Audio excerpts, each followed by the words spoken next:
Welcome to the 8th episode of How to ThinkScript.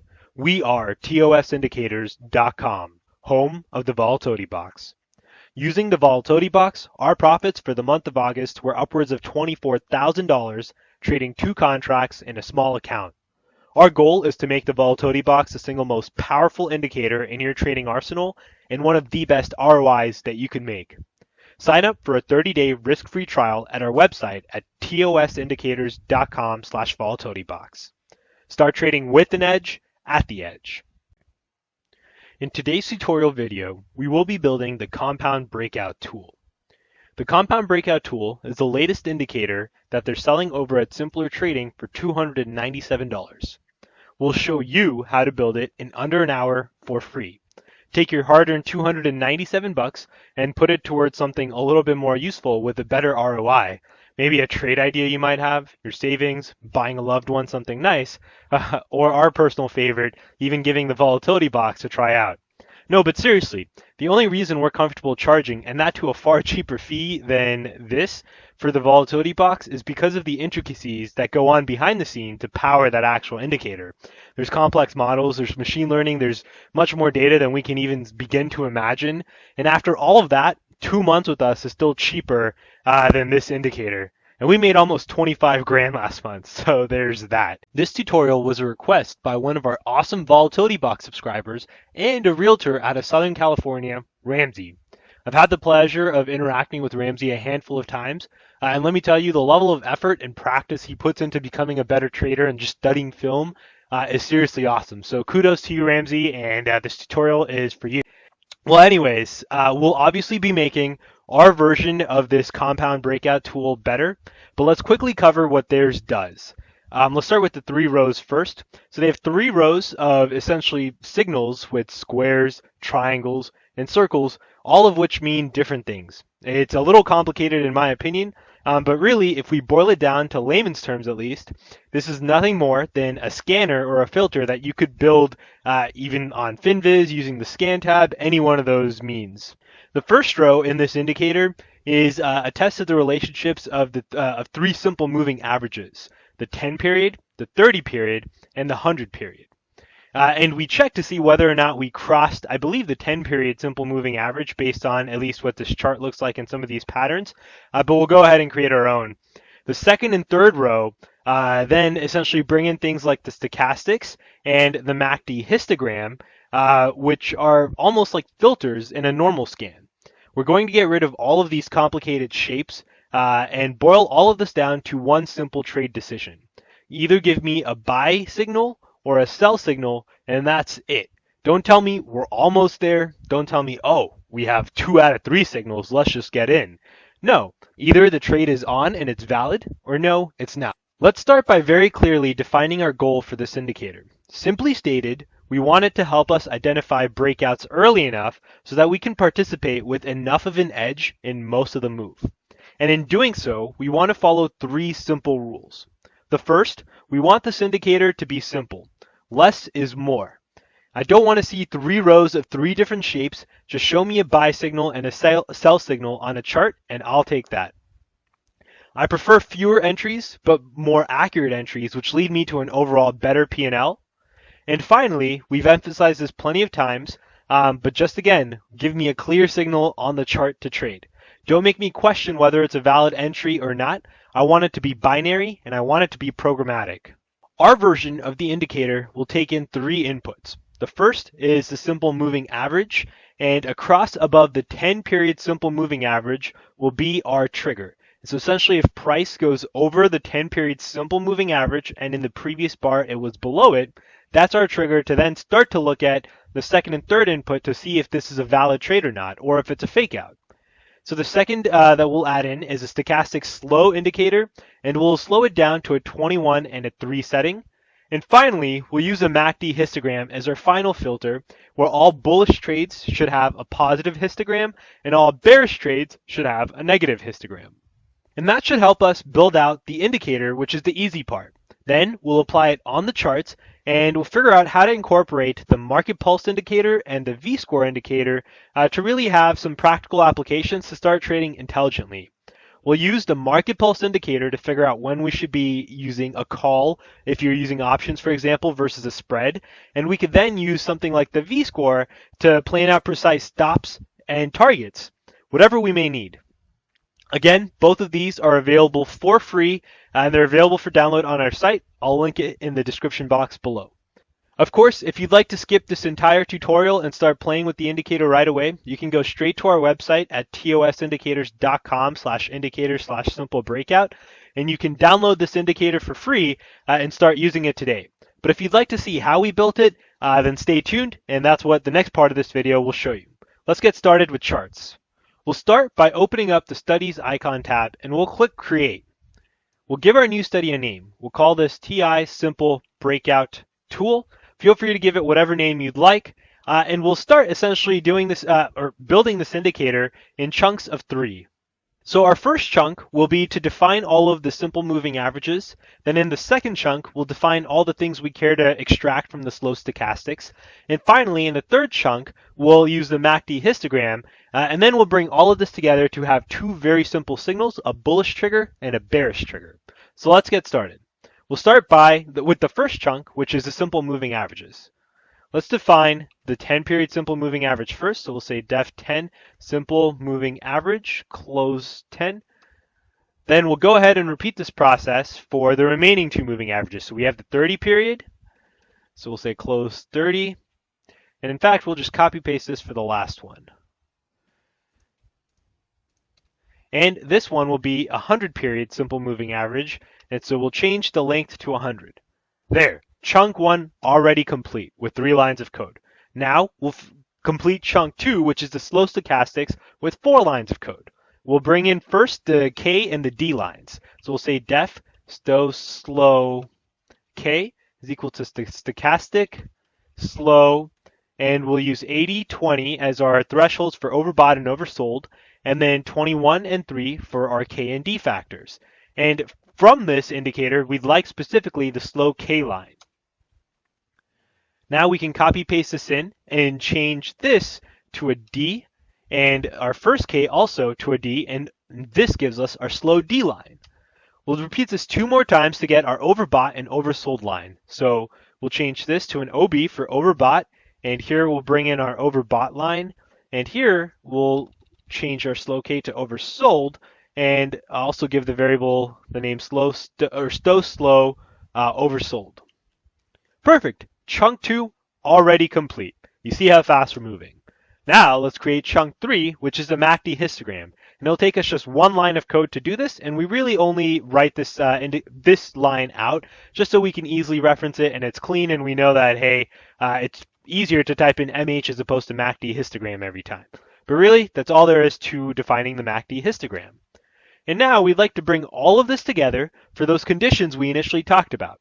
So for a bullish signal, we'll say plot, because we'd like to actually see this plotted on the charts, bullish, and we'd say if our close is greater than SMA 10 and our close 1 was less than or equal to SMA 10. And so this essentially tells us that we've crossed above the 10-period simple moving average, and in the last bar we were below the 10-period simple moving average. And we'll actually even make sure we reference the previous SMA 10. And if this is true, and we'd also like to make sure that overall we're above the 100-period simple moving average, so we're on the right side of the trend. And we want to make sure that neither the K or the D line is in overbought territory, so we're not overbought on any of the slow stochastics. So we'll say sto slow K is less than sto slow OB, and sto slow D is also less than the same slow OB. And if all of this is true, then we'd like to make sure that the MACD histogram is greater than 0, so essentially above or positive. And if all of this is true, then return 1, else return 0. Cool, so we are able to at least get this with no errors. Let's copy paste this in and repeat the same process for bearish before we start to define how we'd like to see this plotted on the charts.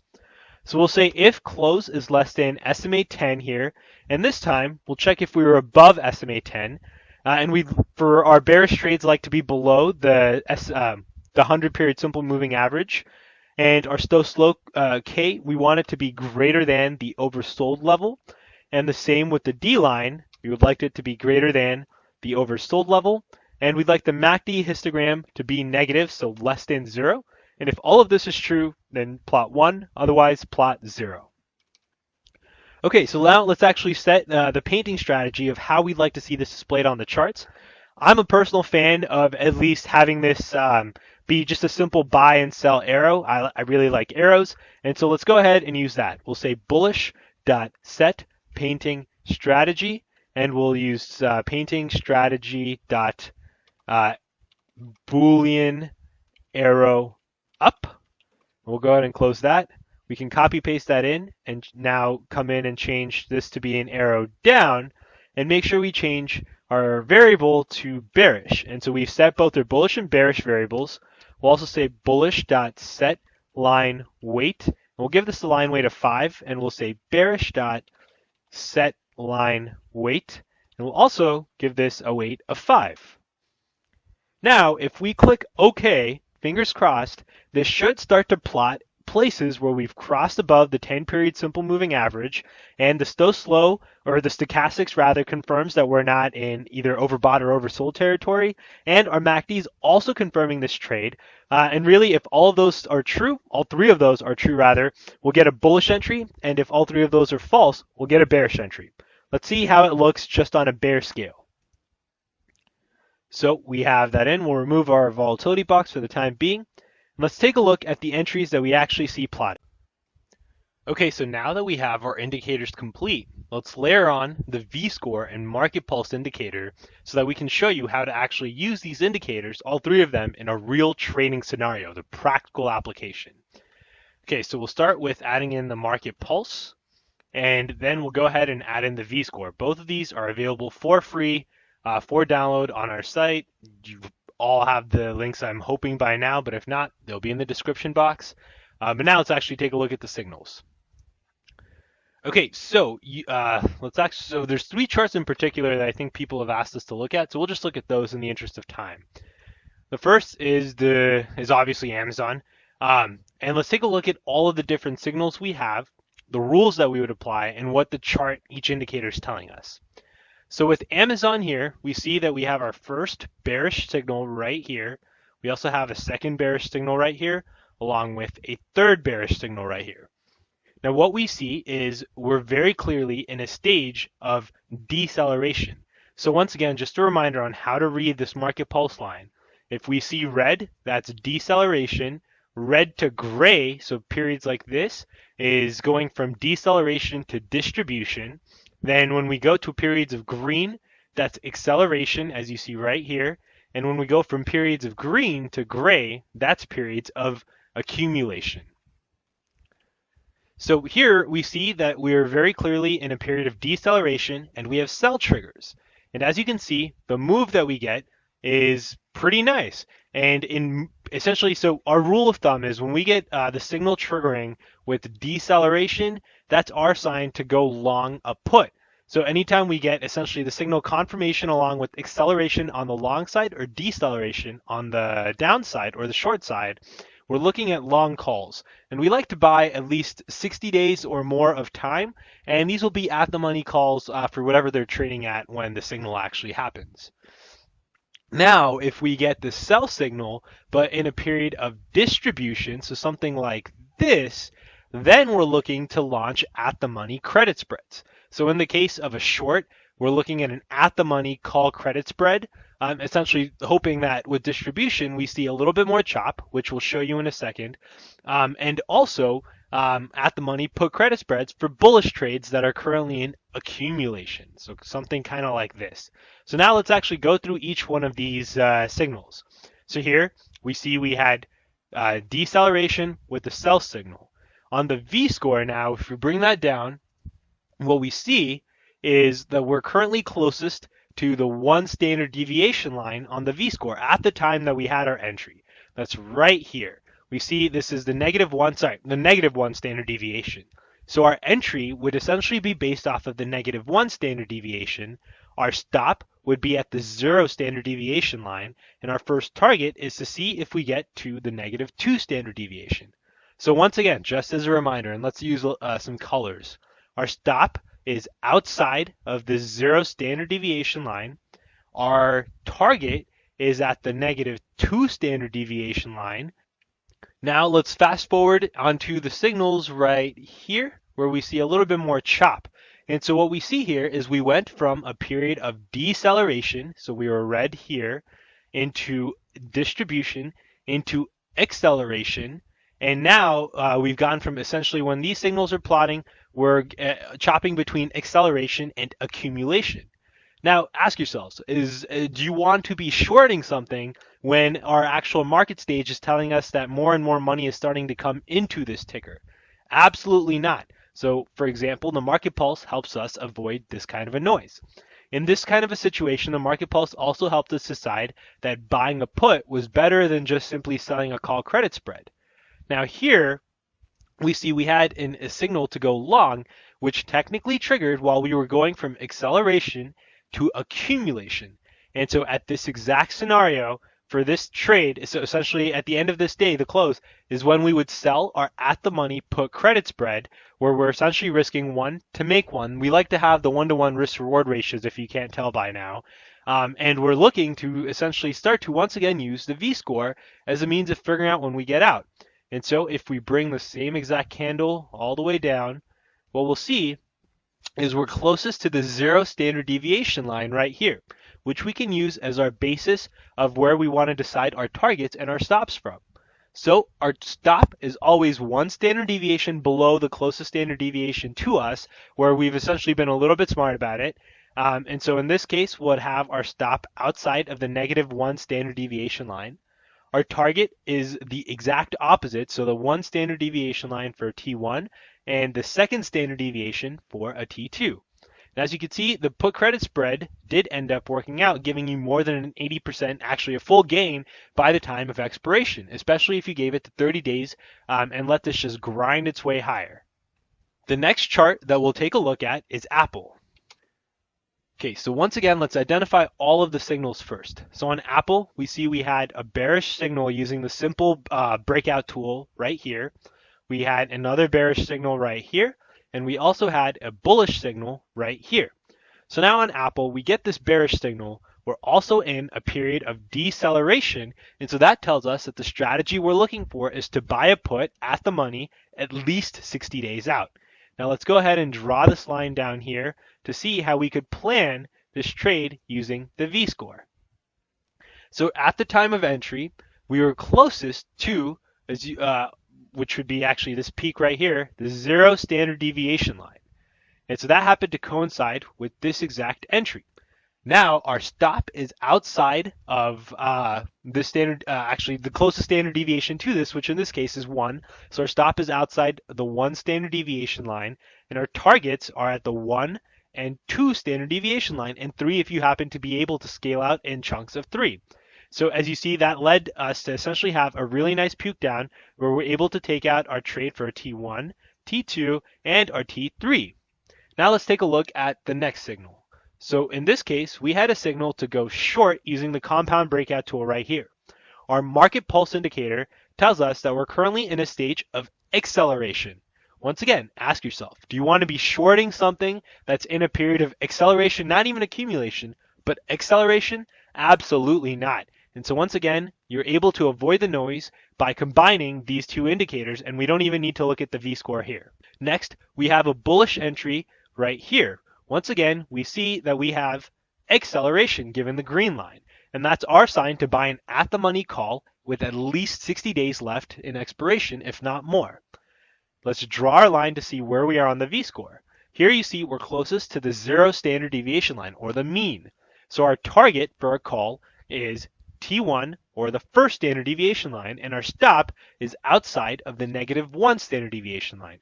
And you can use these labels to essentially help you figure out exact prices. So for example, you would know, hey, at T1, the price would be X. At -1 standard deviation, our stop is at this, and actually go ahead and put in these orders. So if you're trading options, you could have conditional orders linked to actual price values, Or if you're trading the actual stock, that gives you a very clear entry with trade targets for T1, T2, and so on and so forth, along with an actual stop to help you manage your risk. And finally, the last chart that we'll take a look at is Marvel. Okay, so let's identify all of our signals first. So here we see we have one buy signal here using the Simple Breakout Tool. We have another buy signal right here using the Simple Breakout Tool. And here we have a short signal using the Simple Breakout Tool. So we'll start with the first one. With this buy signal, we see that we're in an acceleration phase, and so we're looking to buy an at-the-money call with at least 60 days or more in expiration. If we draw our line in the V-score, it's a terrible line. If we draw this line, we'll see that we're closest to the 1 standard deviation line. So our stop is outside of the next closest standard deviation, which is 0. So our stop is right outside here. Our first target is the 1 standard deviation line. Now, as you can see, this ended up giving us a really nice move higher, and by giving yourself 60 days or more, we've essentially let us chop around a little bit if we need to until the breakout actually happens. So you see right here, we sort of went sideways until we finally broke out, then we did the pullback, and once again continued to make a move up higher. Our next signal was an entry to go long right here, but we see we went from a period of deceleration into distribution, into acceleration, into accumulation. So knowing that we're in a period of accumulation, we'd like to sell an at-the-money put credit spread where we received at least a 1-to-1 risk-to-reward ratio, and we see the benefit of that. We ended up chopping sideways here, so the put credit spread essentially helped us get a lot of data out of this position before we essentially ended up having a move in our direction. So we didn't need to be right on timing. We were right on direction, and our essential rules helped us figure out the appropriate strategy, a spread in this case, to get long Marvel. And finally, let's take a look at our final signal. So here we have a bearish signal to go short, and we're in a period of deceleration given by or marked by this red line. And so we're looking for an at-the-money put here with at least 60 days or more left in expiration. And we don't know yet if this trade is going to hit its target or not, but let's actually take a look to see what that looks like. So here we see, as we had our entry was closest to the 1 standard deviation line, so our stop is outside of the 2 standard deviation line right here. And let's actually get an actual price on that. So if we came in here to our V-score, and we changed our stop label to 2, we now know that our stop should be outside of $27.17.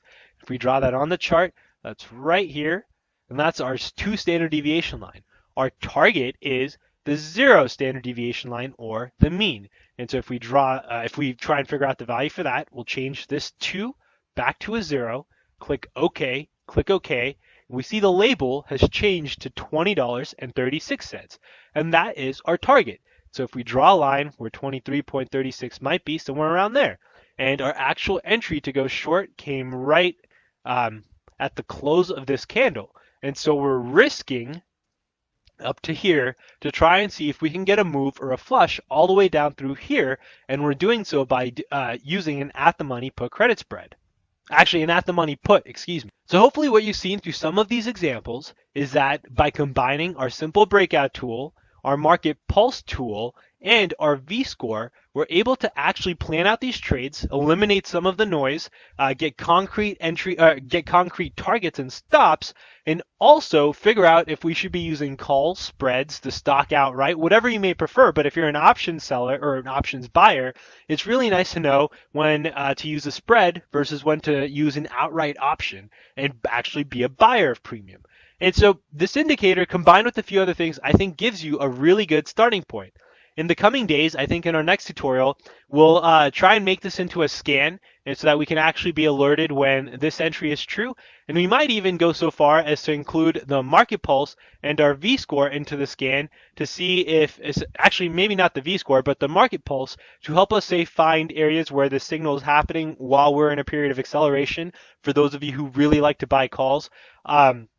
Or the folks who like to sell spreads, we can go ahead and do that. Maybe bring in our IV percentiles to really start to use IV as a means of determining what strategy also works. And we start to add these filters to really get a trade that you're comfortable with. We'll end this tutorial here. Hopefully throughout the course of this tutorial, you've learned not only how to use the indicator, but also how to practically apply it. We tried to go a little bit slower this time, so hopefully you're able to follow along. If not, give this a second watch. Once again, the indicator is available for download for free on our website at tosindicators.com/indicator/simple-breakout. We'll create scans in the coming days, so stay tuned for an email on that regard. And hopefully this saved you 200 and I believe it was $97, so $297 that I'm hoping you can spend in a little bit wiser and a little bit smarter manner. Hope this tutorial was helpful. We'll see you next time. Take care, everyone. Thanks for watching.